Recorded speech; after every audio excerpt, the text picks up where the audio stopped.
Hello BookTube, my name is Elizabeth. Welcome or welcome back to my channel, Bouquets and Books. In this video, I want to share with you my pile of possibilities for Historathon 2023. If you don't know what it is, I'm going to leave information in the description box and I will tell you all about it right now anyway. So if you already know what it is, you can skip ahead, I guess. So Historathon is the idea of Vin from the channel Revenant Reads, and he invites us to read non-fiction history all year long. He also invited a bunch of booktubers to be co-hosts with him. I will leave links to all of their channels in the description box below. But I won't name them because I don't know them all by heart and I'm afraid of forgetting one. So I will leave links in the description box below. So as I said, it's a year-long readathon and I want to participate in it because I love history, I love nonfiction history, and to my surprise, I guess, last year I read not that much of it, and I want to read more of it, not because it's morally good thing to read more history, but because it would make me a happier reader if I read more history, more nonfiction history. So that's what I'm going to do by participating in Historathon 2023. The year is divided into 4 quarters, so you can read just 1 book per quarter, even just 1 book in the entire year. If you read none at all, if one is a challenge for you, then just read 1. But if it's not too much of a challenge, 1 per quarter, it's quite easy to do. Because you are not restricted. That's the other thing. When we think of history, we are very often thinking of political history, perhaps military history. We're thinking of governments and wars and things like that. And that may not be the sort of thing that interests you. But that's perfectly okay. You don't have to stick with that type of history. You can go to social history, so that's history of ordinary people. You can go to sort of adjacent history, like history of art, history of religion, history of science. You can go for, I don't know, history of fashion. You can look into any aspect of the past that interests you. So in my pile of possibilities, you will see quite a few of those books that are history books, but they are not political history books. Though there are quite a few political history books too in my pile of possibilities. But that's the idea. Just read some nonfiction history. So the first quarter from January to March is the period from prehistory, so from the beginning of human beings, all the way to the year 500 of our era, so 500 after Jesus, and that's more or less the fall of the Western Roman Empire.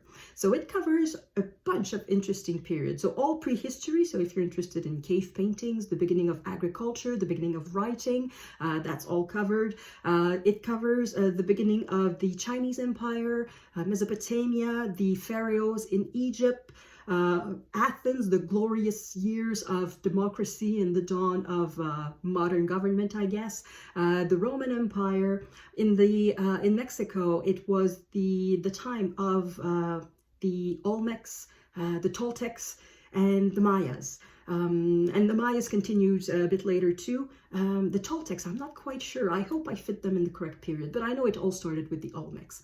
So there's a lot to read from. And so that's the first quarter. The second quarter, I'll go faster because it's not the subject of this video. The second quarter is from the year 500 to 1500. So that's from April to June. That covers in Western history, that's more or less the Middle Ages. And then from July to September, it's the year 1500 to 1820. That may sound random, but it's not. Vin explained that he simply wanted to include another big booktube event, which is Jane Austen July. And there's always a prompt to read a nonfiction book about Jane Austen or the Regency time. So he figured, well, if you're participating in that event and you read a book for that prompt, you're part of Historathon 2023. So I thought that was very thoughtful of him, very clever. So 1820, a very good cutoff date. And then the last quarter is from the year 1820 to the year there's no specific year of when history starts, I guess, from our point of view. History, it's from 1820 to the present. I guess you decide when the present stops and history starts. I guess in theory, yesterday is history, so yeah. So anyway, we can deal with that issue in October and later. So for this quarter, the first thing that I did to make my pile of possibilities, I went to my TBR. That is the pile of books that I own and have not read yet. And I have just 1 book that fits the bill. And it's a book I've shown you before. It is this, The Parallel Lives by Plutarch, and I have it all in one volume. Now, I showed you this book for Nonfiction November, and I said, oh, this is the most expensive book I've ever bought. Still true. And I'm going to read one pair of lives a week, or I'm going to read one life a week, and I'm going to go through all the book like that. And it turns out that I'm not good at reading a book in little chunks systematically, like from beginning to end. I lost interest. So what I'm going to do is, I have to use both arms because it's really heavy. So a bit on the right, a bit on the left to make sure both arms are developed equally. So what I'm going to do is that I'm just going to go straight to the figures, historical figures that interest me the most.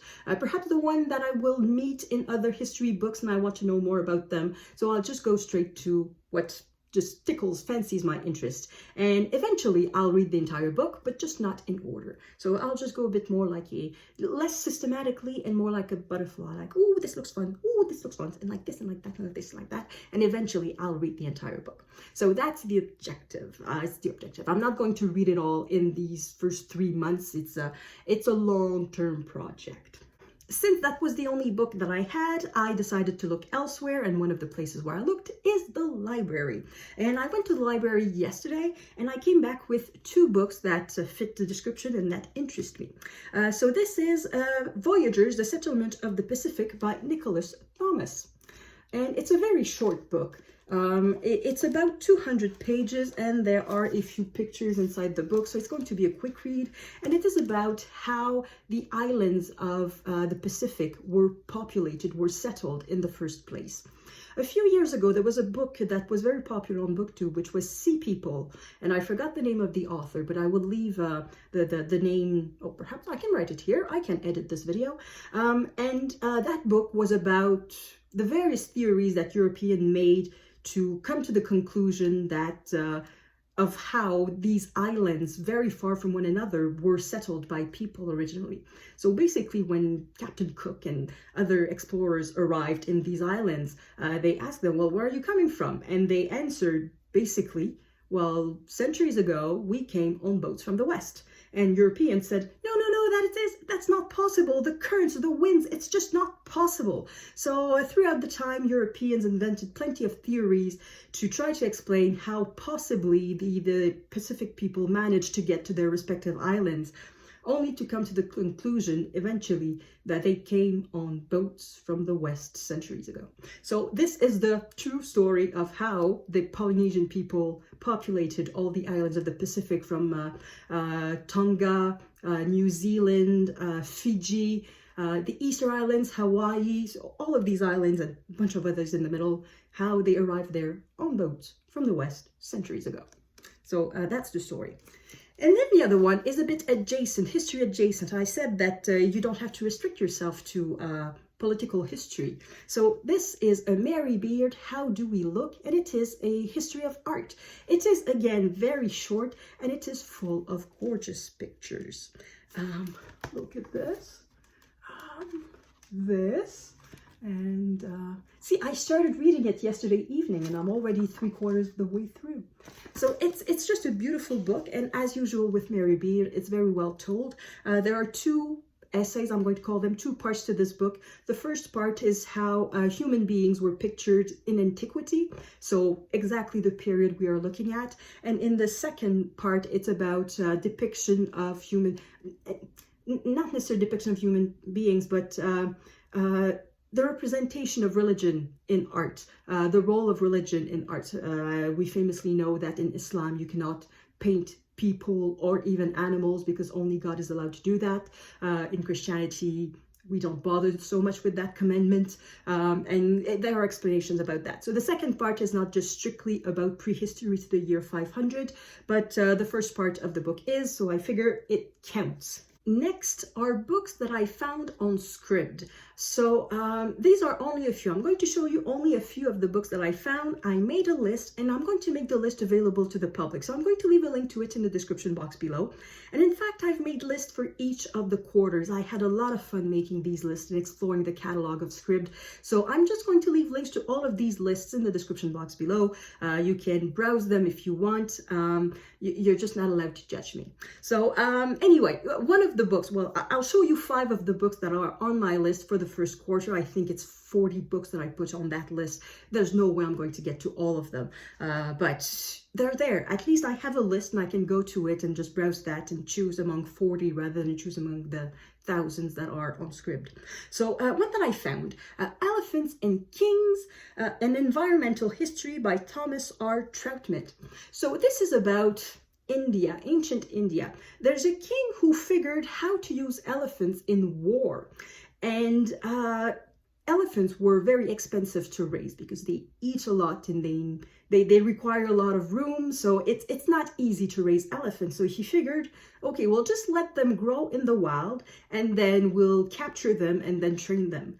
But for that to be viable, he had to create laws, basically conservation laws, that would outlaw the hunting of elephants, because of course they were hunted for their tusks and for meat, I guess, and for other reasons. And he figured if ordinary people or even just other noblemen, important people go hunting elephants, I will not have enough for my wars, so I will create a protection system for the elephants. So that's the history basically of the first conservation program of elephants in the world. And that is during the time period concerned for this segment. So I thought that was very interesting.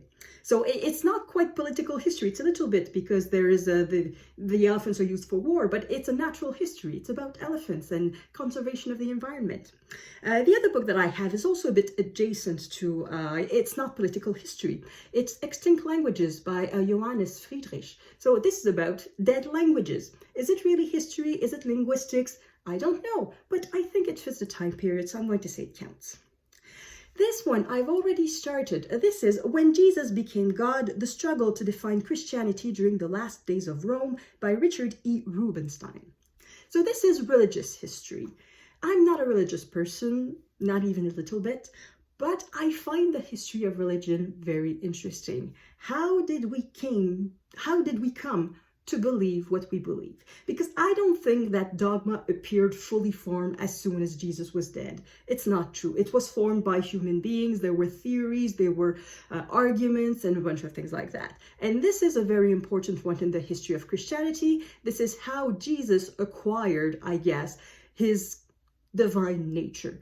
How did Christianity come to the conclusion that Jesus was God and not just a lesser God, the Son of God, that he was not just born or created just 9 months before he was born, that he existed since the beginning of time and he's God. So basically the beginning of the Holy Trinity. So that's very interesting. And I'm 25% into the book, and so far I find it super interesting. Another one that is a little bit political history, but not so much. This is Walls, a history of civilization in blood and brick by David Fry. So this book, I think, covers more than just the period for this quarter of Historathon. I think it goes all the way to the Berlin Wall or something like that. But it starts very much with the first walls and the first, not just the first houses, but the first city walls. And I've already started just a few pages just to know a little bit what it's about. And it starts with a wall in Syria. It was discovered by French archaeologists, so it has a name in French, le très long mur, so the very long wall. And at the time, they didn't know what it was for. And I haven't made it farther into the book, so I still don't know what it is for. But it's basically the beginning of these city walls, country walls that separate an inside and an outside, an us versus you, a civilized versus barbarians. So I thought that was something interesting, once again. And the last book that I'm going to show you is, I guess, Prehistory, because even though it covers all the way to the early Middle Ages, we don't have any written sources from these people. And this is the Picts. The author is Tim Clarkson. So the Picts are the people who lived in Scotland during Roman times and the beginning of the Middle Ages. And they were eventually replaced, displaced, assimilated, I don't know, by the Celts. So we don't know much about the Picts. We just know that they existed. And I guess what we know is in this book, which I haven't read yet. So yeah, so that's the 5 books that are among the 40 books that I've selected from Scribd that I'm interested in. A few words on my lists, because I assume that you'll go click on them, because of course, why would you not be interested in a list of books? So these lists are my lists. They're my personal list. So they are made according to my personal tastes. And the first thing is, there are no audiobooks on these lists, at least at the moment. I may change them. I can add anything I want to them. I may remove stuff. And the last quarters of Historathon 2023 are quite far away. So I have plenty of time to change my mind. But at the moment, there are no audiobooks on these lists because I don't really listen to audiobooks. But there are plenty of historical audiobooks on Scribd, and I even checked. These 2 books are not available as ebooks on Scribd, but they are available as audiobooks, which for this one I think is absurd, because what's the point of listening to a book about art and a book that is just full of pictures? I don't get it. But anyway, if you're interested, these books are available on audiobooks on Scribd. So as I said, these lists are my taste. And my taste changed depending on the period. You will see in the current list, I guess the list for the current segment, that there are quite a few books about political histories and wars and things like that. But as we go along, there are fewer and fewer of those. For the list for the year, the last quarter, so 1820 to today, I did not include any books on World War I, World War II, Korean War, Vietnam War, even the American Civil War. I did not include any books about war because, for some reason, I don't feel like reading about them. There are very, very few books about American history. I'm not that interested in American history, so there's not a lot in there. And yeah, in the most recent list, so the list for the last quarter, the subjects are a bit all over the place. And I said at the beginning, you're not allowed to judge me. You're not allowed to judge me. There's a few books on history of sex. There's in the most recent list, there's a book on history of the sex toy. And I thought, okay, if somebody somewhere on the planet has a PhD in the history of sex toys, I think it's just the most wonderful thing. I think it just shows how incredibly curious the human mind is and how much thirst for knowledge there is if somebody has a PhD on that subject. So the book I added to the list doesn't mean I'm going to read it, because most of these books I'm not going to read. Let's face it, there's just way too many, and I'm not going to read all of that. If I read 1 book per month, so 12 out of the 4 lists, it's going to be good. And I have books of my own, so I'm not necessarily going to go read from Scribd specifically for the Historathon 2023.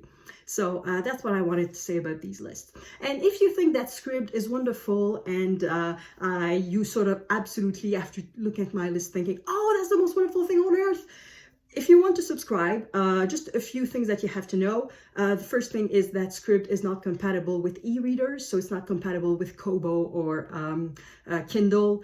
It has to be a multi-purpose tablet, such as an iPad or your computer. You cannot read these on e-readers, which is, I think, a big bummer for people who have e-readers. The second thing is that they claim it's a limited. It is, but it is not. They remove stuff. There's a mysterious algorithm that tells you that after some point you have read too much of certain books, and they just block everything. You are more or less in the middle of a book, not while you're reading. Generally, the removing of stuff is done overnight. But before going to bed one night, you're reading a book. Okay, fine. You put it down. You go to sleep. You wake up the next morning. I'm going to continue that book, and no, it's not available anymore. Come back when you have finished your month, which is very frustrating. So you need to be aware of that, and that happens particularly if you use audiobooks. There's Scott from the channel Gunpowder Fiction and Plot who made an experiment specifically about the audiobooks on Scribd. So I'm going to leave a link to his video. I think it is very informative. So yeah, see, I'm assuming that you're going to think that Scribd is wonderful, because the first time I saw that app, I thought, oh, wow, that's the most extraordinary thing. It's a library in my pocket, woohoo! And then the first time that they yanked everything away. And that's the thing, they don't just remove the book you're currently reading, they remove tons of other books at the same time. And it doesn't always depend only on you, it can depend on what other people are reading. So if you are reading the most recent books, if you are listening, I should say, to books, chances are at some point they will remove stuff. However, for written books, and for older books, backlist books, which is probably 90% of the books that I've put on my various lists, I don't think I would be affected. I think I could read all the books, all the 40 books on my Prehistory to 500 list, and I think Scribd would not take anything away. I think because they are older books, they are not popular books, I think I would be just fine. I could be wrong, but I think I could be just fine. So just so that you know, it looks wonderful, but it's not as wonderful as it looks. And also, if you are interested in Scribd, you can try a free trial. If you go straight to the website, you get 1 month of free trial. And if you go through somebody's invitation, you get 2 months of free trial, and that person gets 1 month free. And in both cases, you have to leave a credit card number, so it's not just an easy give your email and you get a month free of books. You have to include a credit card and billing information and things like that. So it's not that easy to get a free account, a free trial of 1 month or 2. So in case you're interested, I'm going to leave my link in the description box. Don't feel that you have to use it. You can go to some other booktuber. I can afford my subscription to Scribd without any problems. But should you be interested, it's going to be there. And that's it. That's it. 22 minutes for a pile of possibilities. It's reasonable. I tend to ramble in my videos more and more. I used to be able to do a video in 10 minutes. Now, apparently, I cannot do that anymore. Anyway, that's my pile of possibilities for Historathon 2023. And I hope you're going to join us. There's a Voxer group that is very lively. I forgot to say that. There's a lot of comments. I cannot keep up with them, but it's fun like this. It's a fun group. So if you want to join, you can just tell to one of the hosts, send a message to one of the hosts in the description box, and they can add you to the Voxer group. So that's that. I am stopping talking right now. And thank you for watching, and I will see you in the next video. À la prochaine!